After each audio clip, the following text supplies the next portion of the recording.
നമസ്കാരം. ഈയിടെയായി ഒരു അമ്മയുടെ ഡെലിവറി എടുത്തപ്പോൾ ആ അമ്മയുടെ കുഞ്ഞിന് ഡൗൺ സിൻഡ്രോം ഉണ്ട് എന്ന് കണ്ടുപിടിച്ചു. എൻ്റെ ഒ.പിയിൽ കാണിച്ചുകൊണ്ടിരുന്ന ഒരാളാണ്. 38 വയസ്സുള്ള ഒരു ലേഡിയാണ്. 3-ാം മാസത്തെ സ്കാനോ അല്ലെങ്കിൽ 3-ാം മാസത്തെ ചെയ്യേണ്ട ബ്ലഡ് ടെസ്റ്റോ അവർ ചെയ്തിട്ടുണ്ടായിരുന്നില്ല. അവരെ അത് കഴിഞ്ഞിട്ടാണ് ഞാൻ കാണുന്നത്. പിന്നെ നമുക്ക് അത് കഴിഞ്ഞിട്ടൊന്നും ചെയ്യാൻ പറ്റിയില്ല. ഒരു 5 മാസത്തെ സ്കാനൊക്കെ കഴിഞ്ഞതിന് ശേഷമാണ് ഞാൻ എൻ്റെ ഒ.പിയിൽ വന്നു തുടങ്ങുന്നത്. ഇപ്പൊ ഡെലിവറി എടുക്കുന്നതിന് മുന്നേ തന്നെ കുഞ്ഞിന് കുറച്ച് വളർച്ചക്കുറവും കുറച്ച് രക്തോട്ടക്കുറവും അവർക്ക് എപ്പോഴും വയറിന് വേദനയും അങ്ങനെയൊക്കെ പ്രശ്നങ്ങളായിട്ട് വന്നുകൊണ്ടിരുന്ന ഒരു അമ്മയാണ്. പക്ഷെ ഡെലിവറി എടുത്തു കഴിഞ്ഞപ്പോഴാണ് അറിയുന്നത് കുഞ്ഞിന് ഡൗൺ സിൻഡ്രോം ഉണ്ടെന്ന്. അപ്പൊ എന്തുകൊണ്ടും എനിക്ക് തോന്നി ഡൗൺ സിൻഡ്രോം എങ്ങനെ ഡയഗ്നോസ് ചെയ്യാം, അതായത് പ്രഗ്നൻസിയിൽ തന്നെ നമുക്ക് എങ്ങനെ കണ്ടുപിടിക്കാം, അങ്ങനെ ഒരു കുഞ്ഞിന്റെ ജനനം നമുക്ക് എങ്ങനെ തടയാം എന്നുള്ളതിനെ പറ്റി എന്തായാലും സംസാരിക്കണം എന്ന്. ഓൾറെഡി 3-ാം മാസത്തെ ചെയ്യേണ്ട NT സ്കാൻ അല്ലെങ്കിൽ ഡൗൺ സിൻഡ്രോം സ്കാനിങ്ങിനെ കുറിച്ചിട്ട് ഞാൻ ഓൾറെഡി ഒരു വീഡിയോ ഇട്ടിട്ടുണ്ട്. കാണാത്ത ആരെങ്കിലും ഉണ്ടെങ്കിൽ ദയവ് ചെയ്ത് അത് പോയി കാണുക. കാരണം അതിൻ്റെ കൂടെ ചെയ്യേണ്ട ഒരു ബ്ലഡ് ടെസ്റ്റ്, 3-ാം മാസത്തിൽ ചെയ്യേണ്ട ഒരു ബ്ലഡ് ടെസ്റ്റിനെ കുറിച്ചാണ് ഞാൻ സംസാരിക്കുന്നത്. അതിന്റെ പേര് ഡബിൾ മാർക്കർ ടെസ്റ്റ് അല്ലെങ്കിൽ ഡബിൾ മാർക്കർ സ്ക്രീനിങ് എന്നാണ്. അപ്പൊ പണ്ട് കാലത്ത് ഈ ടെസ്റ്റുകളൊക്കെ ചെയ്തുകൊണ്ടിരുന്നത് നമ്മുടെ ഫാമിലിയിൽ ആർക്കെങ്കിലും ഇങ്ങനെ ജനിതകപരമായ വൈകല്യങ്ങളുള്ള കുട്ടിയുണ്ടെങ്കിലോ, അല്ലെങ്കിൽ ഈ അമ്മയ്ക്ക് തന്നെ ഇതിനു മുന്നേ അങ്ങനത്തെ കുട്ടി ഉണ്ടായിട്ടുണ്ടെങ്കിലോ, അല്ലെങ്കിൽ ഈ അമ്മയ്ക്ക് 35 വയസ്സിന് മേലെ ആണെങ്കിലും ഒക്കെയാണ് ഇത് പറഞ്ഞുകൊണ്ടിരുന്നത്, ഈ 3-ാം മാസത്തെ സ്കാനും ഈ ബ്ലഡ് ടെസ്റ്റ്. പക്ഷെ ഇപ്പോ യൂണിവേഴ്സൽ ആയിട്ട് ഇത് ഓഫർ ചെയ്യുന്നുണ്ട്. കാരണം വളരെ യങ് ഏജിലുള്ള 21 വയസ്സിലുള്ള കുട്ടികൾക്ക് പോലും ഡൗൺ സിൻഡ്രോം ബേബീസ് ഉണ്ടാകുന്നുണ്ട് എന്നുള്ളതാണ്.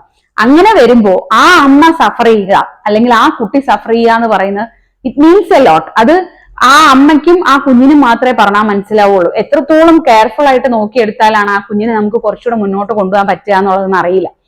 അപ്പോ അത്രയും ബുദ്ധിമുട്ട് ഉണ്ടാകുന്നത് കൊണ്ട് തന്നെ ഇങ്ങനത്തെ ജനിതകപരമായ വൈകല്യങ്ങളുള്ള കുഞ്ഞുങ്ങൾ ജനിക്കുന്നത് തന്നെ നമുക്ക് തടയാൻ പറ്റും എന്ന് പറയുന്നത്. അത് 3 മാസത്തിലെ അറിഞ്ഞാൽ നമുക്ക് ഏർലി ആയിട്ട് അറിയാൻ പറ്റും. അപ്പോൾ നമുക്കത് വേണമോ വേണ്ടയോ എന്നുള്ളൊരു തീരുമാനം എടുക്കാം എന്നുള്ളതാണ്. അതുകൊണ്ടാണ് ഈ NT സ്കാനും ഡബിൾ മാർക്കർ ടെസ്റ്റും ചെയ്യണം എന്ന് പറയുന്നത്.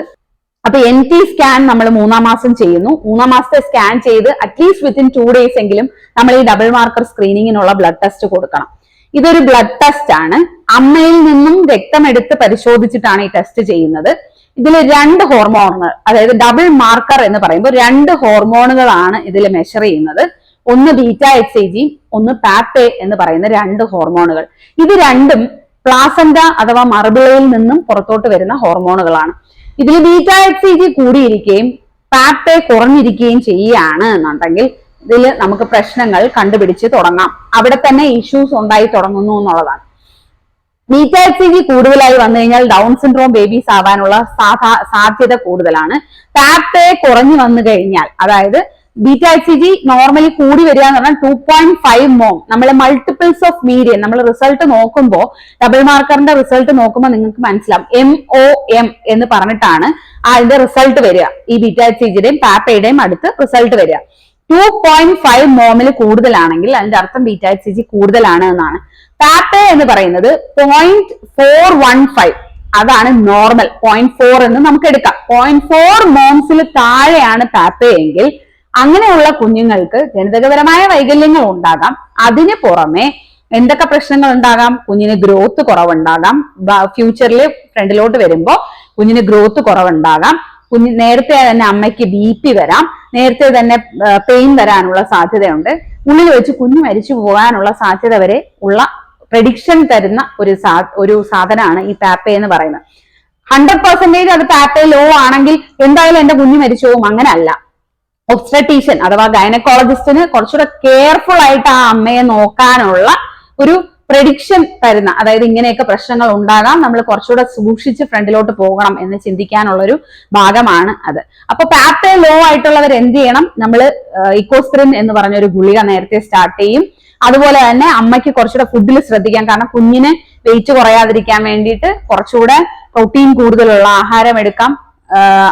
അമ്മയ്ക്ക് കുഞ്ഞിന്റെ അനക്കം കുറച്ചുകൂടെ ശ്രദ്ധിക്കാം. അപ്പൊ ഇങ്ങനത്തെ കാര്യങ്ങളൊക്കെ കുറച്ചുകൂടെ ശ്രദ്ധിച്ച് നമുക്ക് മുന്നോട്ട് പോകാം എന്നുള്ളതാണ്. അതാണ് പാപ്പേ ആൻഡ് β-HCG. അപ്പൊ ഈ 2 ഹോർമോണുകൾ നോക്കാൻ വേണ്ടിയിട്ടാണ് അമ്മയുടെ രക്തം എടുക്കുന്നത്. എന്നിട്ട് എങ്ങനെ നമ്മൾ ഈ ഡബിൾ മാർക്കർ ടെസ്റ്റിന് NTയും കൂടെ കമ്പൈൻ ചെയ്യുക, അതിനെ കമ്പൈൻഡ് ടെസ്റ്റ് എന്നാണ് പറയുന്നത്.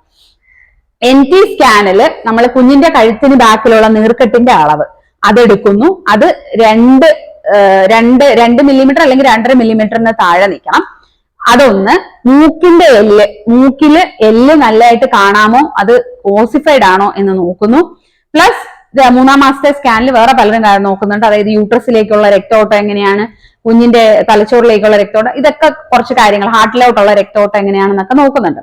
ഇതൊക്കെ നോക്കി ഇതിലെ ഫൈൻഡിങ്സും അമ്മയുടെ വെയിറ്റ്, അമ്മയുടെ ഏജ്, അമ്മയുടെ ജസ്റ്റേഷണൽ ഏജ്, അമ്മ എങ്ങനെ പ്രഗ്നന്റ് ആയി, ഇപ്പൊ IVF അങ്ങനെയാണെങ്കിൽ അങ്ങനെയൊക്കെ എഴുതി കൊടുത്ത് ഇതൊരു സോഫ്റ്റ്വെയറിലോട്ട്, ഈ ഹോർമോണിന്റെ അളവ് ഉൾപ്പെടെ സോഫ്റ്റ്വെയറിലോട്ട് അപ്ഡേറ്റ് ചെയ്യുമ്പോൾ ആ സോഫ്റ്റ്വെയറിൽ നിന്ന് നമുക്കൊരു റിപ്പോർട്ട് കിട്ടും. അത് വെച്ചിട്ടാണ് നമ്മൾ ഈ അമ്മയ്ക്ക് ഡൗൺ സിൻഡ്രോം ബേബി ആവാൻ റിസ്ക് എത്രത്തോളം ഉണ്ട് എന്ന് പറയുന്നത്. ഇത് നമ്മൾ റിസ്ക് ആണ് കാൽക്കുലേറ്റ് ചെയ്യുന്നത്. അപ്പൊ അതിൽ 3 രീതിയിൽ നമുക്ക് റിപ്പോർട്ട് വരാം. ഒന്നുകിൽ ലോ റിസ്ക് എന്ന് വരാം, അല്ലെങ്കിൽ ഇന്റർമീഡിയറ്റ് റിസ്ക് എന്ന് വരാം, അല്ലെങ്കിൽ ഹൈ റിസ്ക് എന്ന് വരാം. ഹൈ റിസ്ക് ആയിട്ടുള്ള അമ്മമാർക്ക് 100% നമുക്ക് ടെസ്റ്റുകൾ വേറെ കൺഫേം ചെയ്യാൻ വേണ്ടിയിട്ട് ടെസ്റ്റുകൾ ചെയ്യണം. അതായത് അമ്മയുടെ കുഞ്ഞിന് പ്രശ്നമുണ്ടോ ഇല്ലയോ നോക്കാൻ വേണ്ടിയിട്ട് കൺഫേം ചെയ്യാൻ വേണ്ടിയിട്ട് ടെസ്റ്റ് ചെയ്യണം. അപ്പൊ അതിൽ എങ്ങനെ റിപ്പോർട്ട് വരും എന്ന് ചോദിച്ചാൽ, ഹൈ റിസ്ക് എന്ന് പറഞ്ഞാൽ 250 അമ്മമാരെ എടുത്താൽ അതിൽ ഒരു അമ്മയ്ക്ക് റിസ്ക് ഉണ്ട്, അല്ലെങ്കിൽ അതിൽ താഴെ 150 അമ്മമാരെ എടുത്താൽ അതിൽ ഒരു അമ്മയ്ക്ക് റിസ്ക് ഉണ്ട് എന്ന് വന്നു കഴിഞ്ഞാൽ ആ അമ്മ ഹൈ റിസ്ക് ആണ് എന്നാണ് അർത്ഥം. അങ്ങനെയാണ് എന്നുണ്ടെങ്കിൽ നമ്മൾ കൺഫേം ചെയ്യാൻ വേണ്ടിയിട്ട് കുഞ്ഞിന്റെ വയറ്റിനുള്ളിൽ നിന്നും, അതായത് കുഞ്ഞിന് ചുറ്റും കിടക്കുന്ന അമ്മയുടെ വയറ്റിനുള്ളില്, യൂട്രസിനുള്ളിലെ കുഞ്ഞിന് ചുറ്റും കിടക്കുന്ന വെള്ളത്തിൽ നിന്നും കുറച്ച് വെള്ളം എടുത്ത് അതിൽ നിന്നും കുഞ്ഞിന്റെ കോശങ്ങൾ ഐസൊലേറ്റ് ചെയ്ത് അതിനെ പഠിച്ച് അതിൽ ജനിതകപരമായ വൈകല്യം ഉണ്ടോ ഇല്ലയോ എന്ന് നമുക്ക് 100% അറിയാൻ പറ്റും. അതിനെയാണ് നമ്മൾ ആംനിയോസെന്റസിസ് എന്ന് പറയുന്നത്. അതായത് കുഞ്ഞിന് ചുറ്റും, അമ്മയുടെ യൂട്രസിനുള്ളിൽ കുഞ്ഞിന് ചുറ്റും കിടക്കുന്ന വെള്ളത്തിൽ നിന്നും കുറച്ച് എടുത്ത് അതിനെ സ്കാൻ വഴി നോക്കി നമ്മൾ അതിനെ എടുത്ത് അത് ചെക്ക് ചെയ്ത് അതിൽ കുഞ്ഞിന്റെ സെൽസ് ഐസൊലേറ്റ് ചെയ്ത് അതിൽ കുഞ്ഞിന് ജനിതകപരമായ പ്രശ്നം ഉണ്ടോ എന്ന് നോക്കുക. ഇതാണ് നമ്മുടെ കൺഫർമേറ്ററി ടെസ്റ്റ് എന്ന് പറയുന്നത്. പക്ഷെ അത് നമ്മൾ ഹൈ റിസ്ക് ഉള്ള അമ്മമാർക്കാണ് ഈ ടെസ്റ്റ് ഓഫർ ചെയ്യുക. അപ്പൊ ഹൈ റിസ്ക് എന്ന് പറയുമ്പോൾ എന്ത് മനസ്സിലായി?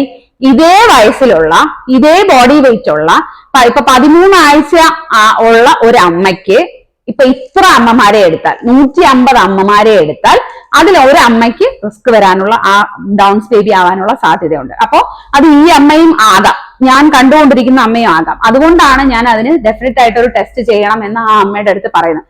ആ ടെസ്റ്റ് ചെയ്ത് നെഗറ്റീവ് ആണ്, ആ കുഞ്ഞിന് വേറെ പ്രശ്നങ്ങളൊന്നും ഇല്ലാന്നുണ്ടെങ്കിൽ അമ്മയ്ക്ക് ആ പ്രഗ്നൻസി സേഫ് ആയിട്ട് കണ്ടിന്യൂ ചെയ്യാന്നുള്ളതാണ്. ഇനി ഈ ലോ റിസ്ക് എന്ന് പറഞ്ഞു കഴിഞ്ഞാൽ 1000-ൽ ഒരു അമ്മയ്ക്ക് മാത്രമേ ആ പ്രശ്നമുള്ളൂ, ഡൗൺ സിൻഡ്രോം ബേബി ആവാനുള്ള സാധ്യതയുള്ളൂ. അതിൽ കൂടുതലാണെങ്കിൽ, അതായത് 1200 അല്ലെങ്കിൽ 10,000 അല്ലെങ്കിൽ 6000-ൽ ഒരിക്കൽ അങ്ങനെയൊക്കെ വന്നു കഴിഞ്ഞാൽ റിസ്ക് ലോ റിസ്ക് ആണ് എന്നുള്ളതാണ്. ഇനി ഇന്റർമീഡിയറ്റ് റിസ്ക് എന്നുണ്ട്. അതായത് 250-ൽ ഒരാൾക്കോ അല്ലെങ്കിൽ 1000-ൽ ഒരാൾക്കോ, ഇതിനിടയ്ക്ക് 500 അമ്മമാരെ എടുത്താൽ അതിലുള്ള ഒരാൾക്ക് വരാൻ റിസ്ക് ഉണ്ട് എന്ന് പറഞ്ഞാൽ അതിനെ നമ്മൾ ഇന്റർമീഡിയറ്റ് റിസ്ക് എന്ന് പറയും. അങ്ങനെ വന്നാൽ നമുക്ക് വേറൊരു ടെസ്റ്റ് ഓഫർ ചെയ്യാം അമ്മയ്ക്ക്, NIPT എന്ന് പറയും. എന്താണ് NIPT? അതും അമ്മയുടെ ബ്ലഡ് എടുത്ത് തന്നെയാണ് ടെസ്റ്റ് ചെയ്യുന്നത്. ആ ബ്ലഡ് എടുത്തിട്ട് അമ്മയുടെ ശരീരത്തിലെ ബ്ലഡിൽ തന്നെ കുഞ്ഞിന്റെ ജനിതകപരമായ ഭാഗങ്ങൾ ഉണ്ടാകും. അതിനെ എടുത്ത് ടെസ്റ്റ് ചെയ്ത് കുഞ്ഞിന് ജനിതകപരമായ പ്രശ്നങ്ങൾ ഉണ്ടോ ഇല്ലയോ എന്ന് അറിയാം. അത് NIPT പോസിറ്റീവ് ആണ് എന്ന് വന്നു കഴിഞ്ഞാൽ നമ്മൾ 100% ഉണ്ടോ ഇല്ലയോ എന്ന് അറിയാൻ വെള്ളം കുത്തിയെടുത്ത് പരിശോധിക്കേണ്ടി വരും. നെഗറ്റീവ് ആണെങ്കിൽ നമുക്ക് സന്തോഷമായിരിക്കാം, നമ്മുടെ കുഞ്ഞിന് വേറെ ഡൗൺസ് ബേബി അല്ല എന്നുള്ളത് കാര്യത്തിൽ ഷുവറാണ്. അപ്പൊ ഇതാണ് നമുക്ക് ഓഫർ ചെയ്യാൻ പറ്റുന്ന ടെസ്റ്റ്. അപ്പൊ ഇത് എപ്പോ ചെയ്യും എന്ന് ചോദിച്ചാൽ 11 ആഴ്ചയും 6 ദിവസവും മുതൽ 13 ആഴ്ചയും 6 ദിവസവും, ആ 2 ആഴ്ചക്കിടയ്ക്കാണ് നമ്മൾ ഈ NT scan plus double marker test ചെയ്യേണ്ടത്. അപ്പൊ ഈ NT സ്കാൻ ചെയ്ത് പലരും വരുമ്പോൾ ഡബിൾ മാർക്കറിനെ കുറിച്ച് പറയുമ്പോഴത്തേക്ക് അത് കുറച്ച് വിലയുള്ള ടെസ്റ്റ് ആണ്. അതിനെ കുറിച്ച് പറയുമ്പോൾ ഇനിയിപ്പോ സ്കാൻ നോർമൽ ആണല്ലോ, അതുകൊണ്ട് ഇനിയിപ്പോ ബ്ലഡ് ടെസ്റ്റ് ചെയ്യണ്ടല്ലോ, അങ്ങനെയല്ല. സ്കാൻ മാത്രം ചെയ്താൽ നമുക്കൊരു 60-70% പറയാൻ പറ്റുള്ളൂ. പക്ഷേ ബ്ലഡ് ടെസ്റ്റും കൂടെ ചേർത്ത് ചെയ്യുകയാണെങ്കിൽ നമുക്കൊരു 80-90% നമുക്ക് പറയാൻ പറ്റും നമ്മുടെ കുട്ടിക്ക് വേറെ കുഴപ്പമൊന്നുമില്ല എന്നുള്ളത്. അതിനു വേണ്ടിയിട്ടാണ് ആ ബ്ലഡ് ടെസ്റ്റ് പറയുന്നത്, അല്ലാതെ നിങ്ങളെ കൊണ്ട് ഒരുപാട് ടെസ്റ്റുകൾ ചെയ്യിപ്പിച്ച് നിങ്ങളെ കാശ് കളയാൻ വേണ്ടിയിട്ടല്ല. അപ്പൊ അങ്ങനെ ചെയ്താൽ നമുക്ക് കൺഫേം ആയിട്ട് പറയാൻ പറ്റും ഈ അമ്മ ലോ റിസ്ക് ആണ്, ആ അമ്മയ്ക്ക് അങ്ങനത്തെ ഒരു കുട്ടി വരാനുള്ള സാധ്യത വളരെ കുറവാണ് എന്നുള്ള രീതിയിൽ സംസാരിച്ചാൽ നമുക്ക് സമാധാനമായിട്ടിരിക്കാം എന്നുള്ളതാണ്. ദയവ് ചെയ്ത് ആ ടെസ്റ്റ് ചെയ്യുക എല്ലാവരും. മുന്നേ ഉള്ളതുപോലെ അല്ല, ഇപ്പോ ഒരുപാട് വയസ്സ് കൂടിയ അമ്മമാർ പ്രഗ്നന്റ് ആകുന്നുണ്ട്.